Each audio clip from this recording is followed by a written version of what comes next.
Hi everyone, welcome to class number 3 of economics class 11th। अभी तक जो हम लोगों ने पढ़ा उसमें हमने दो ईरा के बारे में बात की थी। पहला ईरा हमारा था इकोनॉमिकली कि इंडिपेंडेंस से पहले हमारे देश की इकोनॉमिकल स्थिति क्या थी। दूसरा ईरा हमने पढ़ा कि 1947 यानी 1950 से लेकर 1991 तक का ईरा क्या था, जिसमें हमने पढ़ा कि हमने डिफरेंट सेक्टर्स पे काम किया, जिसमें इंडस्ट्रियलाइजेशन, एग्रीकल्चर और फॉरेन डिपेंडेंसी को हमने कम किया। इन सारे टॉपिक्स पे हमने 2 चैप्टर में लगभग चीजें कंप्लीट कर ली थी। अब तीसरे चैप्टर में हम लोग 1991 से आगे के रिफॉर्म्स को पढ़ेंगे, जो हमने अपने देश में किया, उसके रीजंस क्या-क्या थे। क्योंकि जब भी कोई देश इंडिपेंडेंट होता है तो सबसे पहली स्थिति जो उसकी होती है, वो होती है कि इकोनॉमिकली देश को स्ट्रांग बनाया जाए। यानी संसाधनों से सारे लोगों को इस तरह से जोड़ा जाए कि उनके बेसिक नीड्स पूरे हो सके। तो उसके लिए हम लोग रिफॉर्म्स ला रहे थे, एग्रीकल्चर सेक्टर पे काम कर रहे थे, इंडस्ट्रियलाइजेशन पे काम कर रहे थे। अब हम लोग उसके आगे के स्टेप्स को पढ़ेंगे कि ऐसा क्या-क्या चेंजेस 1991 के बाद हमने किया, जिससे हमारी इकोनॉमी और बेहतर हुई।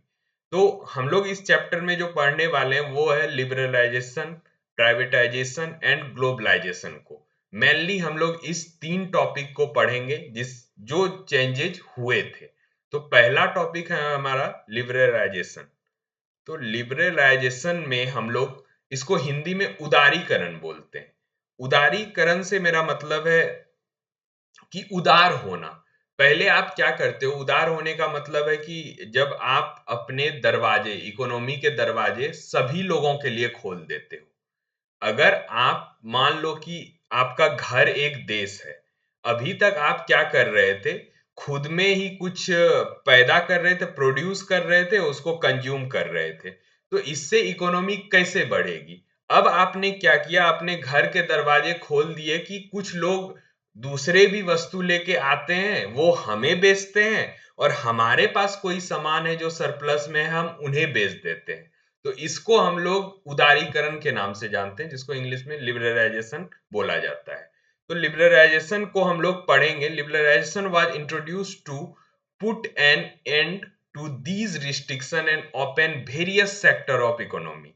उदारीकरण के कारण हम लोगों ने इन सारे रिस्ट्रिक्शंस को अपने इकोनॉमी से हटाया, जिससे हमारा इकोनॉमी आगे बढ़ा। पहला था फॉरेन इन्वेस्टमेंट, दूसरा था फिस्कल पॉलिसी और तीसरा था फॉरेन एक्सचेंज। तो तीनों टॉपिक को हम लोग एक-एक करके पीडीएफ फाइल्स के द्वारा पढ़ेंगे। मैं आपको फिर से एक बार बता दूं कि इस पीडीएफ फाइल के थ्रू अगर आप पढ़ोगे अपने क्लासेस को, तो जब भी आपको रिवीजन करना होगा तो सिर्फ पीडीएफ फाइल को एक बार स्क्रॉल डाउन करके देख लोगे तो सारा कुछ आपके माइंड में आराम से कैप्ट हो जाएगा। तो चलते हैं पीडीएफ फाइल की तरफ। लिबरलाइजेशन क्या है? तो जैसा कि आपको साफ-साफ दिख रहा है पिक्चर में कि लिबर्टी इट मीन्स फ्रीडम। इसका मतलब है फ्रीडम। पहले जो रिस्ट्रिक्शंस थे वो हटा दिए गए। Removing restriction of a person, यानी जितने भी पर्सन थे उसके ऊपर जो भी तरह का रिस्ट्रिक्शंस था वो हटा दिया गया। Liberalisation it means promoting a free market. Free market को प्रमोट करना। फ्री मार्केट को प्रमोट करने से मेरा मतलब है कि फ्री हो, यानी कि आपके ऊपर किसी तरह का रिस्ट्रिक्शंस नहीं हो कि आप क्या बनाएंगे, आप किसको बेचेंगे। सबसे बड़ी बात है, आप किसको बेचेंगे ये पहले गवर्नमेंट्स तय करती थी। इसके कारण क्या होता था, काफी सारे रिस्ट्रिक्शंस होने के कारण लिक्विडिटी नहीं हो पाती थी, हम ज्यादा से ज्यादा लोगों तक अपना प्रोडक्ट नहीं पहुंचा पाते थे। इसके बाद इस रिस्ट्रिक्शंस के हटने के बाद हमारा इकोनॉमी खुला और हम ज्यादा से ज्यादा लोगों के बीच पहुंच पाए। This liberalisation start in India in 1991। तो ये उदारीकरण की नीति जो हमारे देश में आई वो 1991 में आई। When did liberalisation start in India? तो इस स्टेप से हम समझेंगे कि लिबरलाइजेशन इंडिया में कब शुरू हुआ। तो टिल 1990 तक जब आप इंडियन इकोनॉमी को देखते हो तो उसमें क्या-क्या पाते हो?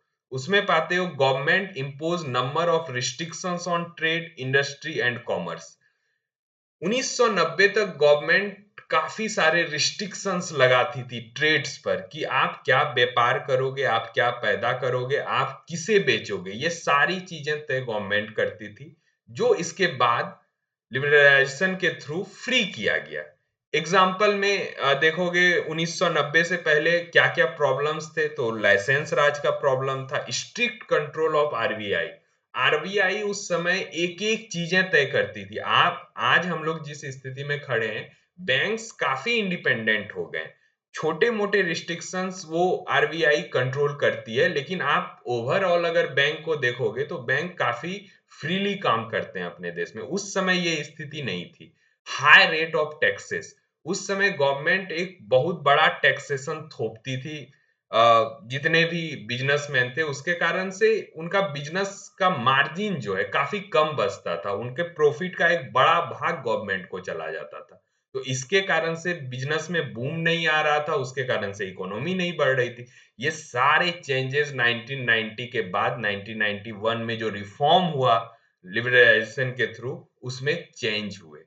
क्या क्या चेंज हुए, तो सबसे पहले ये सारे रिस्ट्रिक्शंस हटाए गए। दूसरा, इंडस्ट्रियल सेक्टर रिफॉर्म आया, फाइनेंशियल सेक्टर रिफॉर्म आया, टैक्स रिफॉर्म आया, जिसमें टैक्स का बर्डन जो है बिजनेसेस पे, कारपोरेट हाउसेस पे, या जो भी शॉर्ट मीडियम टर्म बिजनेसेस खोलने वाले लोग थे उन पे कम किया गया। डिफरेंट इंडस्ट्रियल सेक्टर रिफॉर्म, अब हम लोग पढ़ेंगे कि डिफरेंट इंडस्ट्रियल सेक्टर में क्या क्या रिफॉर्म्स हुए। तो सबसे बड़ा जो रिफॉर्म था, जो 1990 से पहले था और 1991 में बदला, वो लाइसेंस राज था। लाइसेंस राज एक तरह से ऐसी व्यवस्था थी जिसमें प्राइवेट फर्म होकर भी लोग इंडिपेंडेंट नहीं थे। उन वो जब भी लाइसेंसिंग प्रोसेस से गुजरते थे तो उनको एक किसी भी लाइसेंस का जो ऑर्गेनाइजेशन था उसके थ्रू पास थ्रू होना होता था, और वो अपने टर्म एंड कंडीशन को उस पे लादते थे। इसका मतलब इंडिपेंडेंसी नहीं होने के कारण what to produce, whom to sell, ये सारे डिसीजंस किसी और के हाथ में थे। ये सारे हटने से क्या हुए कि बिजनेस, जो भी बिजनेस हाउसेस थे वो तय कर पाते थे कि वो क्या बनाएंगे, वो किसको बेचेंगे। वो पहले मार्केट को एनालाइज करते थे, मार्केट को किस चीज की जरूरत है, वो वैसा ही प्रोडक्ट बनाते थे, ताकि उसका डिमांड और सप्लाई का कॉन्सेप्ट अच्छे से लागू हो और उनका बिजनेस अच्छे से रन कर पाए। तो to set up new industry, to increase production, to diversify, तो ये सारे लाइसेंस हटने के वजह से हमारे पास क्या क्या नया आया। तो नो लाइसेंस नो प्रॉब्लम, आप देखोगे इसमें दिखाया गया है। Industrial licensing was removed, industrial licence को पूरा तरह से हटा दिया गया, एक्सेप्ट फॉर सम सेक्टर। कुछ सेक्टर्स पे गवर्नमेंट ने अपना रिस्ट्रिक्शन रखा क्योंकि वो सोशल रिफॉर्म से जुड़ा हुआ था, जैसे अल्कोहल, सिगरेट और हेजार्डियस केमिकल। क्योंकि ये ह्यूमन लाइफ को इफेक्ट करने वाली चीजें हैं, इसीलिए गवर्नमेंट ने इन पर रिस्ट्रिक्शंस बनाए रखा। बाकी सारे इंडस्ट्री पे लाइसेंसिंग प्रोसेस को हटा दिया गया। अब चलते हैं कि और क्या रिफॉर्म्स हुए। तो टैक्सेशन पे कैसा रिफॉर्म हुआ, direct and indirect tax reform को आप देखेंगे। अर्लियर, पहले जो स्थिति थी 1990 से पहले, income tax rate were very है। पहले इनकम टैक्स रेट काफी ज्यादा होता था, जो कि 1991 के रिफॉर्म के बाद कम किया गया। So less people paid tax, पहले जो है कम लोग टैक्स पे करते थे। जब आप टैक्स रेट को काफी हाई रखोगे, इजिली एसेसेबल नहीं रखोगे, तो कम लोग टैक्स भरेंगे। टैक्स को घटाने और इजिली एसेसेबल बनाने का फायदा क्या हुआ, ज्यादा से ज्यादा लोग टैक्स के घेरे में आए। पीपल डिड टैक्स एवेशन, पहले टैक्स बचाने की कई सारी नीतियां लोग अपनाते थे क्योंकि बड़ा टैक्स देना पड़ता था उन्हें। तो अब उनके पास क्योंकि टैक्सेशन कम था और इजिली एसेसिबिलिटी था, तो बेटर टैक्स कंप्लायंसेस, उनके भरने की गति या लगातार कंटिन्यूटी वो ज्यादा दिखी 1991 के रिफॉर्म के बाद। तो ये तीन मेजर चेंजेस हमें दिखते हैं डायरेक्ट और इनडायरेक्ट टैक्स रिफॉर्म में। अब इनडायरेक्ट टैक्स रिफॉर्म में आते हैं। ये थी डायरेक्ट टैक्स रिफॉर्म में चेंजेस। इनडायरेक्ट टैक्स रिफॉर्म में क्या क्या चेंजेस हुए, तो इनडायरेक्ट टैक्स रिफॉर्म में direct tax on sale sale tax on service और service tax on manufacturing, excise, different rule in different state. पहले ये जो तीन टैक्सेस जिसकी चर्चा की अभी हमने, different tax on sales, sales tax on service और service tax on manufacturing, excise जिसको बोलते हैं, वो अलग अलग स्टेट में अलग अलग रूल थे। अब उनके लिए क्या किया गया, एक कॉमन टैक्स सिस्टम लाया गया जिसको जीएसटी बोलते हैं, on sale service manufacturing, same rule for all over India. इससे क्या फायदा हुआ? हम लोग जानते हैं कि भारत जैसे देश में एक राज्य से दूसरे राज्य में व्यापार करने की छूट है, बसने की छूट है, ये स्वतंत्रता सबको है। तो अगर आप अलग अलग स्टेट में अलग अलग टैक्सेशन रूल रखोगे तो बिजनेस कितना कॉम्प्लिकेटेड हो जाएगा। जब इसको आप एक धड़े पे ला दोगे, यानी एक टैक्सेशन पूरे इंडिया में अप्लाई करोगे, तो बिजनेस को बूम मिलेगा, लिक्विडिटी बढ़ेगी, ज्यादा से ज्यादा लोग बिजनेस करना चाहेंगे और इससे इकोनॉमी आगे बढ़ेगी। Financial sector reform, foreign investment allowed earlier. Financial sector में क्या क्या रिफॉर्म हुए वो देखते हैं। तो 1990 तक no foreign investment in bank. पहले 1990 तक देश के अंदर ही हम लोग सारा इन्वेस्टमेंट करते थे, यानी देश के अंदर के लोग ही देश में इन्वेस्ट करेंगे। अगर कोई बाहर, यानी दूसरे कंट्री के लोग, यूएस, यूके, श्रीलंका, बांग्लादेश, कोई भी देश जो इंडिया के बाहर है, वहां के लोग अगर इस देश में इन्वेस्टमेंट करना चाहते हैं तो उसके लिए रिस्ट्रिक्शंस थे 1990 से पहले। और 1990 के बाद लिबरलाइजेशन के तहत इसको खोला गया और अब कोई भी फॉरेन इन्वेस्टर इंडियन बैंक में पैसा डाल सकते थे। इससे क्या हुआ कि मल्टीपल करेंसी का लिक्विडिटी बना, यानी कि हम लोग बहुत सारा सामान, आप यहाँ पे एक चीज समझाना चाहूंगा मैं आपको कि हम लोग बहुत सारा सामान जिसका हमें जरूरत है देश के अंदर, वो दूसरे देश से खरीदते हैं। और जब हम कोई सामान दूसरे देश से खरीदते हैं तो हमें उसके करेंसी में उसे पे करना पड़ता है। मान लो आप यूएसए से तेल खरीद रहे हो, तो यूएसए से जब हम तेल खरीदते हैं तो वो पेमेंट रुपीज में नहीं लेते हैं, वो पेमेंट डॉलर्स में लेते हैं। और डॉलर का रेट चूंकि 80 रुपीज है, तो आप सोच के देखो कि हमें उनका 1 रुपए चुकाने के लिए 80 रुपए पे करना पड़ता है। तो जब तक बाहर का पैसा हमारे देश में नहीं आएगा तो हमारे पास डॉलर नहीं आएगा, हमारे पास यूरो नहीं आएगा, हमारे पास कोई भी सऊदी अरब का दिरहम नहीं आएगा। जब मल्टीपल करेंसी हमारे पास नहीं आएंगे तो जब भी हमें जरूरत होगी उनके देश से कुछ सामान खरीदने का, तो हमें रुपीज में पे करना पड़ेगा जो बड़ा अमाउंट होगा। तो इसके लिए जरूरी था कि हम अपने इकोनॉमी को खोलें, मल्टीपल करेंसी हमारे पास आए, मल्टीपल इन्वेस्टर हमारे पास आए और इस तरह से हमारे इकोनॉमी को फायदा हो। अब चलते हैं फॉरेन इन्वेस्टर आल्सो अलाउड। तो पहले फॉरेन इन्वेस्टर इंडिया में अलाउड नहीं थे कि कोई भी बाहर देश का इन्वेस्टर हमारे देश में इन्वेस्ट नहीं कर सकता था। लेकिन अब 1990 के बाद एफडीआई लिमिट को 74% कर दिया गया, यानी 74% तक का इन्वेस्टमेंट कोई भी बाहर का आदमी आके कर सकता है। इंडियन इन्वेस्टर भी रख सकता है इंडियन बैंक में मनी, और फॉरेन इन्वेस्टर 74% तक इंडियन बैंक में मनी रख सकता है। 74% से मेरा मतलब है कि अगर इंडियन को 100 रुपए रखने का दिया गया है तो उसके एवज में किसी भी फॉरेन इन्वेस्टर को 74 रुपीज रखने का अलाउ किया गया है।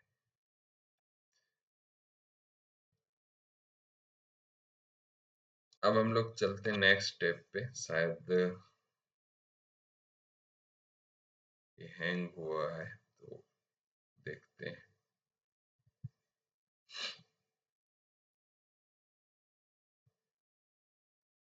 No, it's okay. चलते हैं प्राइवेटाइजेशन पे। हमने अभी लिबरलाइजेशन में जो रिफॉर्म्स आए उसको पढ़ा, अब नेक्स्ट प्राइवेटाइजेशन।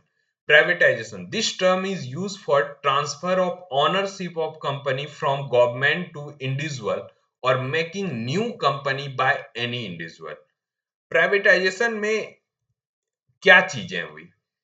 हम लोगों ने पीएसयू खोला था, पिछले चैप्टर्स में हमने पढ़ा था कि बड़ा इंडस्ट्री बनाएंगे, अपने जरूरत के सामान को खुद बनाएंगे। लेकिन उसमें क्या पाया गया कि प्रोसेस वे में काम नहीं हो रहा था, क्योंकि वो गवर्नमेंट ओरिएंटेड था, तो वो काम उस तरह से प्रोसेस वे में नहीं हो रहा था, जिसके कारण से जितनी प्रोडक्टिविटी वहां से निकल सकती थी वो निकल ही नहीं पा रही थी।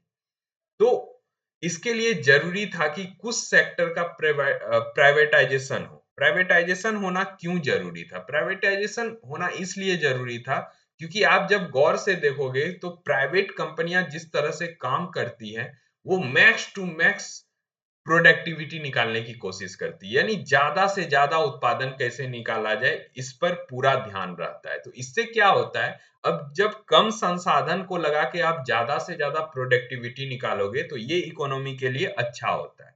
तो इसके लिए प्राइवेटाइजेशन पर जोर दिया गया। Privatisation of public sector enterprises by selling off part of the equity of PSC to the public is known as disinvestment. Disinvestment भी काफी किया गया कि पब्लिक सेक्टर इंटरप्राइजेज जो थे उनके कुछ पार्ट को इक्विटी, यानी इक्विटी को, शेयर्स जिसको बोलते हैं, उसको सेल आउट कर दिया गया पब्लिक में। तो इस डिस इन्वेस्टमेंट से क्या हुआ कि लोग उस कंपनी से जुड़े, उनका प्राइवेटाइजेशन हुआ और उनका काम जो है वो प्रोसेस में आ गया, उनका प्रोडक्टिविटी और ज्यादा बढ़ गया। तो इस तरह से प्राइवेटाइजेशन को हमने अपने देश में शुरू किया। अब उसके तहत क्या क्या चेंजेस हुए वो हम लोग यहाँ देखते हैं। Change in India's industrial policy from 1991। तो पहला है privatisation during 1950 to 1990, nationalisation, purchase of business by government from private sector.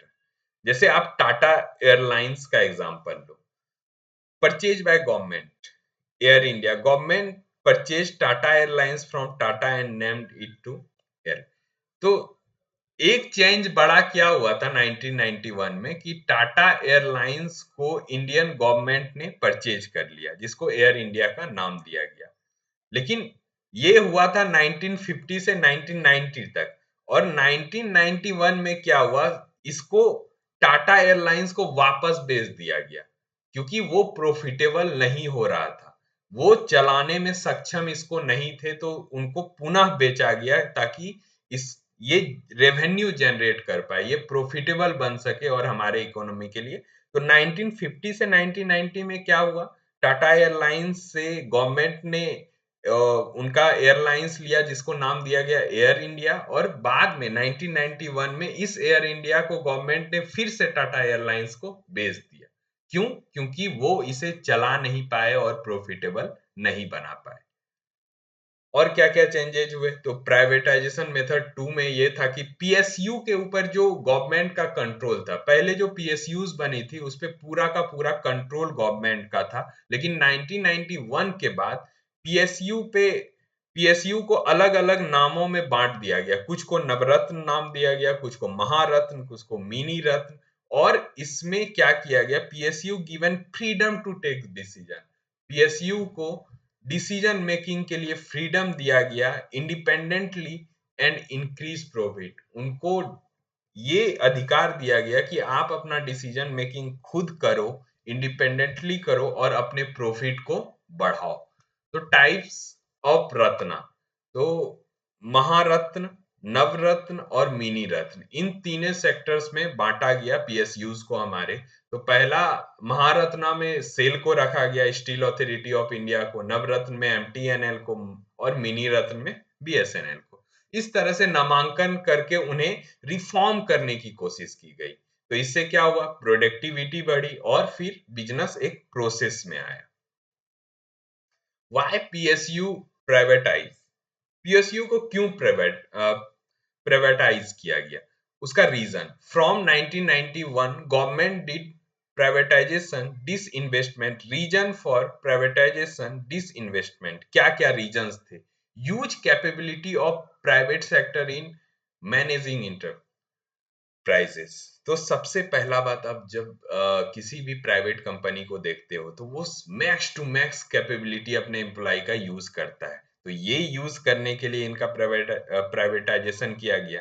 To improve financial discipline बढ़े, इसके लिए किया गया। फैसिलिटेट मॉडर्नाइजेशन ऑफ पीएसयू, इनको मॉडर्नाइज किया जाए, इसमें नए नए इक्विपमेंट लाए जाए, रिसर्च पे काम किया जाए, इसके लिए किया गया।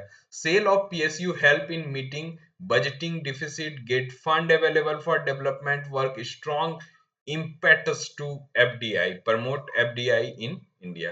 और क्या क्या चेंजेज हुए कि बजटरी डिफिसिट इससे घटा, फंड्स अवेलेबल हुए, और काफी सारे फॉरेन इन्वेस्टर ने पीएसयूज में इन्वेस्ट किया। ये सारे चेंजेज हुए जब हमने इसको प्राइवेटाइज किया और डिसइन्वेस्टमेंट किया। डिसइन्वेस्टमेंट का जैसे मैंने मतलब बताया था कि इसके इक्विटी और शेयर को पब्लिक में बेचना, सिंपल सा है। प्रॉब्लम विथ पीएसयू, अब हमने पढ़ा कि पीएसयू को प्राइवेटाइज करके क्या क्या फायदा हुआ।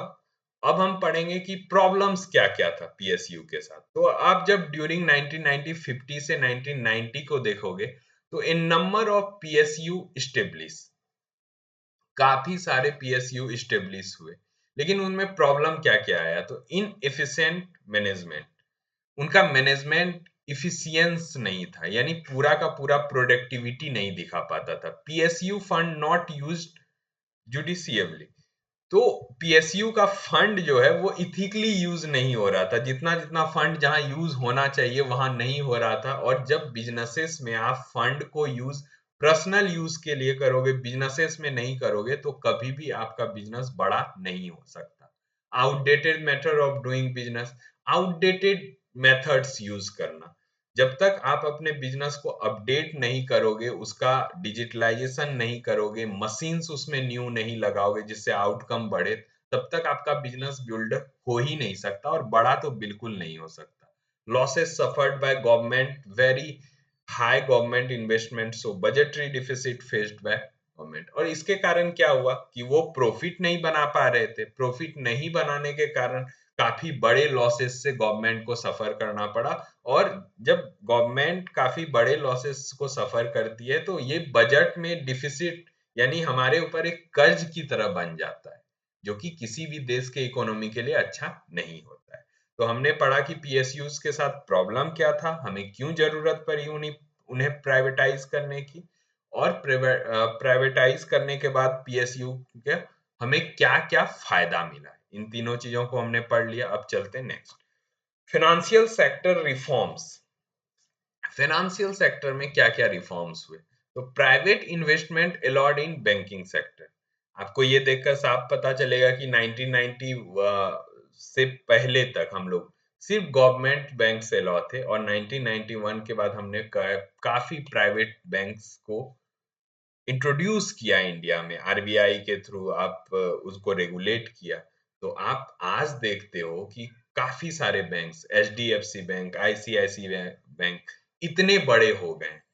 क्यों बड़े हो गए, क्योंकि उन्हें मौका दिया गया इस देश में काम करने के लिए, और वो सर्विसेज के थ्रू, अपने सर्विसेज के थ्रू इतने बड़े बन गए कि वो किसी भी गवर्नमेंट सेक्टर बैंक से आप जब उसे कंपेयर करके देखोगे तो काफी बड़ा दिखेगा। आप भी आज अगर एक्सपीरियंस करते होगे अपने शहर में, आसपास में, आप अगर बच्चे हो तो आपके पेरेंट्स एक्सपीरियंस करते होंगे कि जब आप SBI, union bank, PNB, bank of India ऐसे सरकारी बैंक जाते हो तो वहां की सर्विसेज, और एचडीएफसी, एक्सिस, आईसीआईसीआई बैंक यहाँ जाते हो तो वहां की सर्विसेज में कितना अंतर है।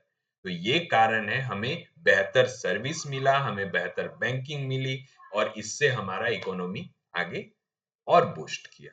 Dish investment meaning and examples, अब हम डिस इन्वेस्टमेंट के मीनिंग और एग्जांपल को समझेंगे, जो कि प्राइवेटाइजेशन का पहला स्टेप है। What is disinvestment? Sale of share of public sector enterprises by government. जब कोई भी गवर्नमेंट सेक्टर के कंपनी का शेयर्स पब्लिक को बेचा जाता है तो उसे डिस इन्वेस्टमेंट बोलते हैं।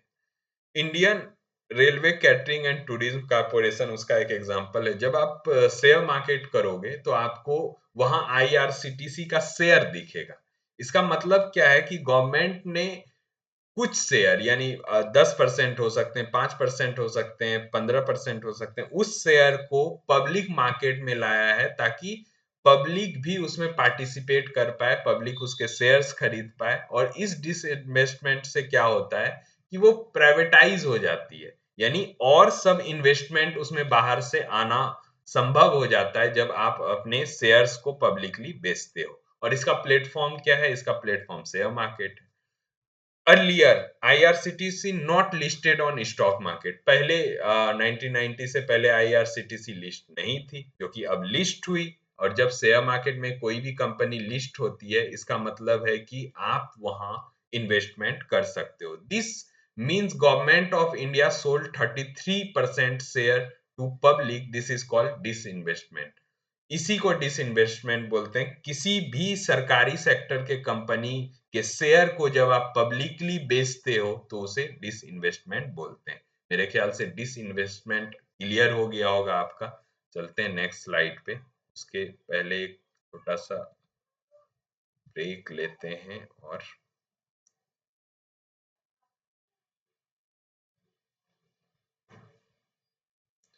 चलिए शुरू करते हैं फिर से। और हम लोगों ने डिसइन्वेस्टमेंट समझ लिया, अब चलते हैं आगे। हम लोगों ने अभी तक पढ़ा लिबरलाइजेशन को, प्राइवेटाइजेशन को। अब हम लोग पढ़ेंगे ग्लोबलाइजेशन को। ग्लोबलाइजेशन को जब समझने की कोशिश हम करते हैं तो outsourcing is one of the important outcome of globalisation. Process in outsourcing a company hire regular service from external service. हम जब भी कोई चीज को आउटसोर्स करते हैं, आउटसोर्स का मतलब है आप किसी टैलेंट को बिल्डअप करते हो यहाँ और उसे बेच देते हो बाहर, तो उसको बोलते हैं आउटसोर्स करना।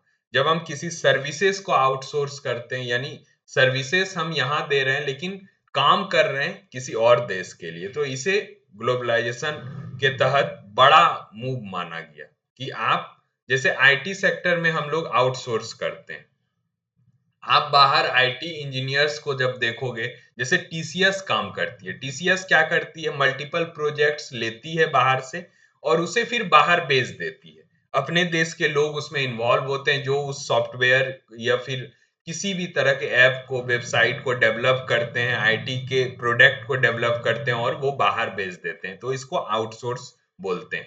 ग्लोबलाइजेशन के तहत जब ये हुआ तो इससे फायदा क्या हुआ? इससे फायदा ये हुआ कि आपने किसी प्रोडक्ट को इंडिया में बनाया, इंडियंस के द्वारा बनाया, यानी एम्प्लॉय, रोजगार मिला उन्हें, और उस प्रोडक्ट को आप बाहर किसी कंट्री में जिसको जरूरत थी उसे बेच दिया।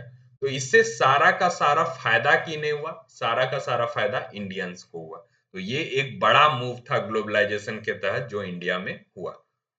अब हम चलते हैं, what is globalisation? It means integration of countries domestic economy with world economy. साफ साफ मतलब है कि जब आप वर्ल्ड इकोनॉमी से डोमेस्टिक इकोनॉमी को मर्ज करते हो, मिलाते हो, तो ये ही कहलाता है ग्लोबलाइजेशन। यानी कि हम इवेल्युएट करते हैं कि वैसे कौन सी चीजें हैं जो वर्ल्ड वाइड जरूरी हैं। वर्ल्ड वाइड जो भी चीज जरूरी है, अगर हम उसे एक किफायती यानी चीप कॉस्ट पर बना सकते हैं तो हम उसे उसे बेच भी सकते हैं। और जब हम इस प्रोसेस को अपने देश में अपने लोगों के द्वारा करते हैं तो इसे ही बोला जाता है कि आपने एक इकोनॉमी डेवलप कर ली, जहां आप प्रोडक्ट को अपने देश में बना रहे हो और दूसरे देश को बेच रहे हो जिन्हें उसकी जरूरत है, और इससे मुनाफा कमा रहे हो। तो ग्लोबलाइजेशन के तहत ये एक बड़ा मूव है, था, और हो ही रहा है अभी। इंपॉर्टेंट पॉइंट ऑफ ग्लोबलाइजेशन, अब हम लोग पढ़ेंगे कि ग्लोबलाइजेशन के इंपॉर्टेंट पॉइंट्स कौन कौन से थे। It means following set of policies which led to greater interdependence and integration of world. तो इससे क्या होता है कि ग्रेटर इंटरडिपेंडेंस, इंटरडिपेंडेंस मतलब डिपेंडेंसी आपका कहीं एक जगह नहीं रहता है, आप मल्टीपल नेशंस पे डिपेंड रह सकते हो, जो भी वो देश प्रोडक्ट बेच रहा है। तो इससे डिपेंडेंसी खत्म होती है। Happening in India are influenced by happening far away, example Covid. आप जब कोविड के समय को देखते हो तो आप पाओगे कि लगभग चीजें डिजिटली हो रही थी, क्योंकि फिजिकल मीटअप पॉसिबल नहीं था। और इसमें इसने बड़ा भागीदारी निभाया कि हम लोग डिजिटल माध्यम से लोगों से कनेक्ट हो पाए, मल्टीपल प्लेटफॉर्म्स डेवलप हुए। Various economic social geographical boundaries are broken. इसके थ्रू हम लोग ज्योग्राफिकल बाउंड्रीज को तोड़ते हैं। आज आप देखते हो कि आप कहीं भी बैठे हो, आप वर्ल्ड के किसी भी कोने के लोगों से कनेक्ट हो सकते हो। ये इसका एक बड़ा आउटकम था। वर्ल्ड बिकम बॉर्डरलेस, इसके कारण से वर्ल्ड बॉर्डरलेस हो गया। आप किसी भी देश में किसी भी पल जा सकते हो डिजिटली, कोई प्रॉब्लम नहीं। आप किसी भी लोकेशन में बैठकर वर्ल्ड के किसी भी कोने में मीटिंग डेवलप कर सकते हो, मीट कर सकते हो लोगों से डिजिटली। तो ये संभव क्यों हुआ? ये ग्लोबलाइजेशन के थ्रू जब आउटसोर्सिंग शुरू हुई, जब आईटी सेक्टर इसका मेन सेंटर रहा। IT is the best example to define globalization because IT break all the boundaries which we have earlier. तो जितने भी बाउंड्रीज थे पहले वो तोड़े गए डिजिटली। और आप देखोगे आज के डेट में काफी ऐसे बिजनेसेस डेवलप हुए हैं जो कि डिजिटल प्लेटफॉर्म पे होते हैं, फिजिकल एफिलिएंस से उनका कोई लेना देना नहीं है, और वो बड़े बिजनेसेस हैं। जब आप टीसीएस को देखोगे तो टीसीएस आपको कंपनीज उस तरह से नहीं देखेगी कि मल्टीपल जगह उसके ब्रांचेज हैं। आपको दिखेगा कि टीसीएस ऑनलाइन प्लेटफॉर्म पे किस तरह अवेलेबल है। अगर किसी कंपनी को टीसीएस को ऑर्डर देना है कि हमें एक वेबसाइट चाहिए, हमें एक ऐप चाहिए, हमें एक आईटी प्रोडक्ट चाहिए, तो वो सारा मीटिंग ऑनलाइन हो जाता है, वो प्रोडक्ट एक्सचेंज भी ऑनलाइन हो जाता है, यहाँ तक कि पेमेंट एक्सचेंज भी ऑनलाइन हो जाता है। तो इतनी बड़ी क्रांति थी ग्लोबलाइजेशन के थ्रू, जब हम आईटी के थ्रू इट आउटसोर्सिंग को करने में सक्षम रहे, और इसके कारण इकोनॉमी हमारा बूस्टअप किया। इफेक्ट ऑफ ग्लोबलाइजेशन, ग्लोबलाइजेशन के इफेक्ट क्या क्या हुए? पहला तो अगर हम बिफोर 1991 देखेंगे तो Indian consumer purchase mostly Indian goods. Indian जो लोग थे वो सिर्फ इंडियन गुड्स ही खरीदते थे, क्योंकि बाहर के जो भी मैन्युफैक्चरर थे, बाहर किसी भी देश के मैन्युफैक्चरर थे, उनको इंडिया में आके बेचने के ऊपर रिस्ट्रिक्शंस था। तो इसके लिए मतलब मजबूरी थी एक तरह से कि इंडियन कस्टमर को इंडियन गुड्स ही खरीदना पड़ा। लेकिन जब 1991 के रिफॉर्म के बाद बाहर के कई प्रोडक्ट, जैसे कोरिया का आप सबसे पहला देखो, पहले हम लोग ऑटोमोबाइल सेक्टर में सिर्फ मारुति यहाँ गाड़ी बनाती थी, तो मारुति 800 आपको रोड पे दिखता था, सिर्फ मारुति 800। कुछ एक लोग इंपोर्ट करके बहुत मेहनत से ला पाते थे। लेकिन 1991 के रिफॉर्म के बाद हुंडई, जो सेंट्रो पहली कार थी उसकी, कोरिया की एक कंपनी यहाँ आई और उसने एक बड़ा बाजार बना लिया अपना। Lots of multinational companies both foreign and Indian, इसके बाद बहुत सारी एमएनसीज इंडिया में आई। और आज आप जब देखते हो इंडिया में, तो एमएनसीज की बाढ़ जैसी है। बहुत सारी कंपनियां जो अलग अलग देशों से है, अलग अलग टेरिटरीज से है, वो यहाँ आकर बिजनेसेस कर रही हैं। तो ये फायदा हुआ ग्लोबलाइजेशन का। Effect of globalisation, example example है जैसे नॉर्थ कोरिया और इंडिया के बीच कोई प्रोडक्ट एक्सचेंज होगा, एक एग्जाम्पल दे रहा हूं। तो इससे क्या होगा, नॉर्थ कोरिया के कई लोग यहाँ आएंगे मीटिंग करने के लिए, इंडिया से कई लोग बाहर जाएंगे मीटिंग करने के लिए। इससे क्या होगा, कल्चरल एक्सचेंज भी होगा। जब नॉर्थ कोरिया अपना कोई भी कंपनी इंडिया में खोलेगी तो उसके मल्टीपल ब्रांचेज खोलेगी, कुछ उसमें कोरियन भी काम करेंगे, कुछ इंडियन भी काम करेंगे, और जब दोनों मिलकर काम करेंगे तो इससे कल्चरल एक्सचेंज भी होगा।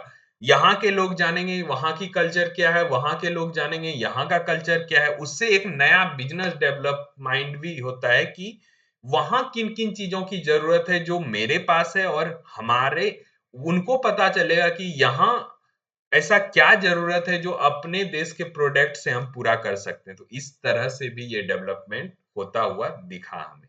Effect of globalisation in India, India में इसका इफेक्ट सबसे बड़ा जो दिखता है वो आउटसोर्सिंग पर दिखता है। Before 1991 no outsourcing in India, कोई तरह का आउटसोर्सिंग नहीं था। यानी कि USA company running USA call centre, यानी यूएसए में अगर कॉल सेंटर है तो उसको यूएसए के ही लोग रन करेंगे। लेकिन 1991 के रिफॉर्म के बाद large business process outsourcing, BPO जैसा सेक्टर इंडिया में काफी डेवलप हुआ। यानी कि इंडियन कॉल्स यूएस कंपनी का कोई भी कॉल सेंटर, मान लो यूएस का कंपनी है कोई, अमेरिकन एक्सप्रेस है, तो उसका कॉल सेंटर यहाँ इंडिया में भी खुलेगा। और इंडिया में जब इंडिया अमेरिकन एक्सप्रेस का कॉल सेंटर खुलेगा तो वहां कहाँ के लोग ज्यादा काम करेंगे? इंडियंस काम करेंगे, तो उसके थ्रू उनसे एम्प्लॉयमेंट मिलेगा। और इस तरह से globalisation, due to cultural exchange, due to multiple employ exchange, ये मॉडल और बड़ा होता गया और इससे हमारे इकोनॉमी को काफी बूम मिला। Indian economy during reform. Reform is another name of change. Reform हम किसको बोलते हैं? जब हम मल्टीपल चेंजेस करते हैं किसी सिस्टम में तो उसको रिफॉर्म का नाम देते हैं। Which give the key strategy to society which change upcoming time in reference of this field. तो सिंपल सा है कि जब रिफॉर्म की हम बात करते हैं तो बात कर रहे होते हैं चेंजेस की। किस तरह के चेंजेस की? तो हम कोशिश करते हैं कि अपने इकोनॉमी में पॉजिटिव चेंजेस लाएं और ज्यादा से ज्यादा लिक्विडिटी बने। और ज्यादा से ज्यादा लिक्विडिटी कैसे बनेगी? ज्यादा से ज्यादा लिक्विडिटी तब बनेगी जब आप मल्टीपल सोर्सेस से गुड्स का एक्सचेंज करोगे, कल्चर का एक्सचेंज करोगे। जब एनालाइज करोगे वर्ल्ड वाइड तो आपको पता चलेगा कि किस किस तरह के प्रोडक्ट की जरूरत कहाँ कहाँ है और हम उसे क्या क्या सर्व कर सकते हैं। आते हैं कि पॉजिटिव इफेक्ट हमारे रिफॉर्म का क्या क्या पड़ा और निगेटिव इफेक्ट क्या क्या पड़ा। तो पॉजिटिव इफेक्ट जब आप देखते हो रिफॉर्म्स का, तो जीडीपी ग्रोथ हमारा इंक्रीज किया डे बाय डे। और ये क्यों किया? क्योंकि जब हम इंडस्ट्रियलाइजेशन को सपोर्ट करेंगे, ग्लोबलाइजेशन को सपोर्ट करेंगे, तो मल्टीपल प्रोडक्ट और ज्यादा से ज्यादा प्रोडक्ट हम बनाएंगे। क्योंकि हमें और सब देशों में भी सामान बेचना है, सिर्फ अपने उपयोग तक के लिए नहीं बनाएंगे। जब हम ये करेंगे तो हम ज्यादा से ज्यादा प्रोडक्ट अपने देश के बाउंड्रीज के अंदर बनाएंगे। और जब ज्यादा से ज्यादा प्रोडक्ट अपने देश के बाउंड्रीज के अंदर बनाएंगे तो इससे हमारे जीडीपी को बूम मिलेगा और इसी के थ्रू हम लोग इकोनॉमी को नापते हैं। तो ये पॉजिटिव इफेक्ट हमारे देश में पड़ा इन सब कारणों से। अब बात करते हैं डिफरेंट सेक्टर्स का। एग्रीकल्चर को आप जब देखोगे तो एग्रीकल्चर सेक्टर डिक्लाइन, यानी कि हमारा डिपेंडेंसी एग्रीकल्चर सेक्टर से घटा, जो कि बहुत ज्यादा था पहले। तो ये, और जब घटा इन एग्रीकल्चर सेक्टर से तो वो शिफ्ट कहाँ हुआ? वो शिफ्ट हुआ इंडस्ट्रियल सेक्टर और सर्विस सेक्टर में, जिससे हमारे इकोनॉमी को बूम मिला। पिछले चैप्टर में हमने समझाया था कि किसी भी देश को अगर डेवलप करना है तो उसका डिपेंडेंसी सिर्फ एक एग्रीकल्चर सेक्टर पर होकर नहीं हो सकता। आपको अपने देश में इंडस्ट्रीज बड़ी करनी होगी, आपको अपने देश में सर्विसेज मॉडल बेहतर करना होगा, तभी आप इकोनॉमिकली ऊपर आ सकते हो। Negative effect of tax reform and physical policies. Negative effect को जब हम देखते हैं कि क्या क्या निगेटिव इफेक्ट हुए, तो tax rate were reduce, reduction in tariff custom duty on import tax. जब हमने टैक्सेशन को घटाया तो because of it all revenue of government decline. जब टैक्सेशन हम घटाएंगे तो गवर्नमेंट के रेवेन्यू को इफेक्ट करेगा, hence it had lesser revenue for development. और जब गवर्नमेंट के पास कम पैसा आएगी तो डेवलपमेंट और वेलफेयर एक्सपेंडिचर में कम पैसे खर्च कर पाएगी वो। Also it had to do disinvestment sale of PSU to the generate. तो इसके लिए हमें क्या करना पड़ा? पीएसयू का डिस इन्वेस्टमेंट करना पड़ा। जिसके मतलब जिससे क्या होता है, डिस इन्वेस्टमेंट एक तरह से मेरे अनुसार से तो फायदेमंद था, लेकिन अगर आप इस तरह से सोशल इफेक्ट में देखोगे तो ये दिखाता है कि गवर्नमेंट उसको चलाने के काबिल नहीं थी, वो उसे प्रॉफिटेबल नहीं बना पा रही थी। इसके लिए उसने अपने शेयर्स को गवर्नमेंट पीपल्स में बेचा ताकि कुछ मुनाफा हो सके। किसको ओवरकम करने के लिए? तो टैक्स रिड्यूस करने के कारण जो उनके रेवेन्यू में कमी आई थी उसको ओवरकम करने के लिए। अब आते हैं क्रिटिसिज्म ऑफ रिफॉर्म्स। जब हम कुछ भी चेंजेस करते हैं, सोसाइटी में हो, देश में हो, वर्ल्ड वाइड हो, जब आप किसी भी नए चेंज की बात करोगे तो ज्यादातर लोग आपके विरोध में होंगे। वो उसकी कमियां गिनाएंगे, वो आपको सारी चीजें गिनाएंगे, क्योंकि वो जो लोग हैं वो चेंज नहीं चाहते हैं। वो जिस धड़े में चल रहे हैं वो उसी धड़े में रहना चाहते हैं। इसके लिए उनको लगता है कि जो भी आदमी कुछ नया बात कर रहा है वो उसमें जरूर कुछ खराबी होगी। तो वो क्रिटिसिज्म हमें मिला उस समय जब हम रिफॉर्म्स कर रहे थे। वो क्या-क्या क्रिटिसिज्म था, तो पहला, उसमें से कुछ क्रिटिसिज्म लॉजिकल भी होते हैं, जो अच्छे होते हैं, जिस पर आप विचार कर सकते हो। तो वो उसकी बात करेंगे। तो GDP increase but not job. GDP हमारा इंक्रीज कर रहा था, लेकिन जॉब इंक्रीज नहीं कर रहा था। यानी हम ज्यादा से ज्यादा प्रोडक्ट तो बना रहे थे, लेकिन एम्प्लॉयमेंट जनरेट नहीं कर पा रहे थे। ये सबसे बड़ा फीड ड्रॉबैक था हमारे जीडीपी ग्रोथ का। इससे हमारा इकोनॉमी तो बढ़ता हुआ दिख रहा था, लेकिन एम्प्लॉयमेंट साइकिल नहीं बढ़ने के कारण हमारा पर कैपिटा इनकम नहीं बढ़ रहा था। Reason for less creation of job, इसके रीजन क्या थे? It is because there has no being much growth in industrial and agriculture sector which generate maximum। Industrial और एग्रीकल्चर सेक्टर में ग्रोथ नहीं आ रहा था। सबसे ज्यादा ग्रोथ सर्विस सेक्टर में आ रहा था। इसके कारण से सबसे ज्यादा लोग जिसमें इंक्लूड थे एग्रीकल्चर और इंडस्ट्री में, उसमें जब काम नहीं बढ़ेगा तो लोगों को रोजगार कैसे मिलेगा? तो सबसे ज्यादा लोग जिस सेक्टर में काम करते हैं उसका ग्रोथ होना ज्यादा जरूरी था, अपेरेंटली इसके कि सर्विस सेक्टर में हो। तो इस तरह के प्रॉब्लम्स उस समय हमें दिखे। Positive effect of reform, reforms के पॉजिटिव इफेक्ट्स को जब आप देखेंगे तो increase in foreign investment and reserve. मैंने पहले भी बात की कि इंक्रीज हुआ हमारा क्या? Foreign investment. बाहर के देश के लोग जो भी हैं, यूएसए, रसिया, यूएन, कहीं आप ले लो, कनाडा, यानी हमारे देश को छोड़ के जो भी बाहर के देश हैं, उन्होंने हमारे देश में इन्वेस्टमेंट किया। इससे हमारा पैसा आया, रिजर्व बढ़ा, और रिजर्व बढ़ने से क्या होता है? हम ज्यादा से ज्यादा सामान खरीदने में सक्षम हुए, जो हमारे लिए जरूरी था।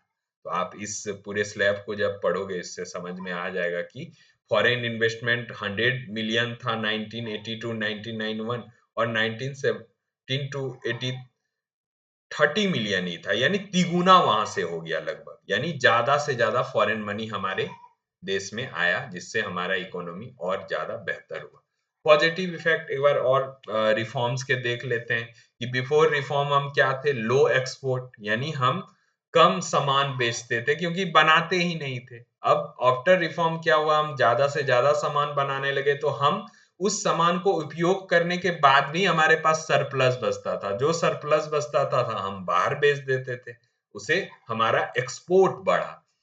हाई इन्फ्लेशन, हमारा इन्फ्लेशन थोड़ा हाई हुआ। इन्फ्लेशन हाई होने से क्या होता है? ग्रोथ तेज होती है, लोग ज्यादा काम करना शुरू करते हैं। इन्फ्लेशन जब हाई होगी, आपको ये रिलेशन कभी मैं किसी स्पेसिफिक क्लास में अच्छे से समझाऊंगा। अभी मैं इस तरह से समझा देता हूँ कि जब महंगाई बढ़ती है, जब इन्फ्लेशन बढ़ता है, तो लोग ज्यादा काम करते हैं और इससे ज्यादा ग्रोथ होता है। ये इनवर्स है, इनवर्स रिलेशन है कि अगर आपको ज्यादा ग्रोथ चाहिए तो इन्फ्लेशन होना जरूरी है।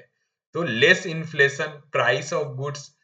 और यहाँ पे लेकिन हम सीधा सीधा देखेंगे कि पहले रिफॉर्म के पहले महंगाई काफी ज्यादा थी, और रिफॉर्म के बाद सोशली ये, आपको मैं एक चीज समझा देता हूँ, क्लियर कर देता हूँ, यहाँ पे कंफ्यूजन न रहे। मैं यहाँ हाई इन्फ्लेशन को पॉजिटिव दिखा रहा था। तो पॉजिटिव दिखा रहा था वो इकोनॉमिकल माध्यम से, लेकिन सोशल माध्यम से ये निगेटिव है, क्योंकि महंगाई की मार जनता पे ही पड़ती है। तो पॉजिटिव इफेक्ट में हम यहाँ देखेंगे कि पहले 1990 से पहले इन्फ्लेशन हाई था, और चूंकि हमने इतना रिफॉर्म लाया और प्रोडक्ट अपने लिए हम प्रोड्यूस करने लगे, तो 1990 के बाद जो है हमारा महंगाई दर कम हुआ, हम ज्यादा से ज्यादा सामान खरीदने में सक्षम हुए। बस इतनी सी बात समझनी है। तो मेरे ख्याल से आज के सारे कॉन्सेप्ट को हम लोग समझ गए होंगे। मेरे साथ आपने इस चैप्टर को अच्छे से पढ़ा, और अब फिर से मैं वही बात करने वाला हूँ कि आप इस पीडीएफ को अपने पास रखिए। और क्यों रखिए ये बताने की जरूरत नहीं है। जब भी आपको ये चैप्टर रिवाइज करना हो, तो आपको 5, 7 या 10 स्लैब को आप एक बार स्क्रॉल डाउन करोगे तो पूरा चैप्टर आपके दिमाग में आ जाएगा। ये इस तरह से बनाया गया है। तो हम लोगों ने लिबरलाइजेशन, प्राइवेटाइजेशन और ग्लोबलाइजेशन को पूरा अच्छे से पढ़ा, उसका क्या इम्पैक्ट हुआ। यानी आज हम लोगों ने तीसरे ईरा को पढ़ा। पहले ईरा में हम लोग 47 से 1950 से पहले की बात कर रहे थे, दूसरे ईरा में 1950 टू 1991 की बात की हमने, और अब अभी हमने 1991 के बाद के रिफॉर्म्स की बात की।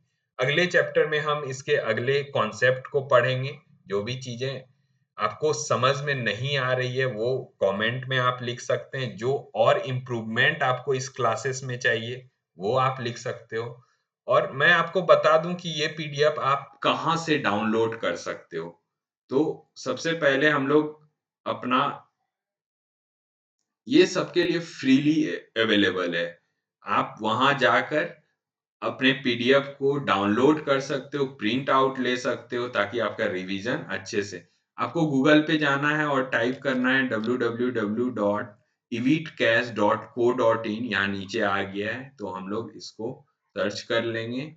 और जब ये आपके सामने खुलेगा तो होम पेज पर ही जब आप स्क्रॉल डाउन इसको करोगे, नीचे करोगे, तो आपको यहाँ एक इकोनॉमिक्स जोन मिलेगा। आप वहां देखोगे लेफ्ट हैंड साइड पे क्लास 11 के सारे पीडीएफ्स पड़े हुए हैं, जितने भी चैप्टर्स हैं। तो हम अभी क्लास 3 में हैं, तो क्लास 3 पर हम क्लिक करेंगे और ये हमारे सामने पूरा पीडीएफ खुलेगा, और यहाँ से आप उसे डाउनलोड कर सकते हो और अपने पास रख सकते हो।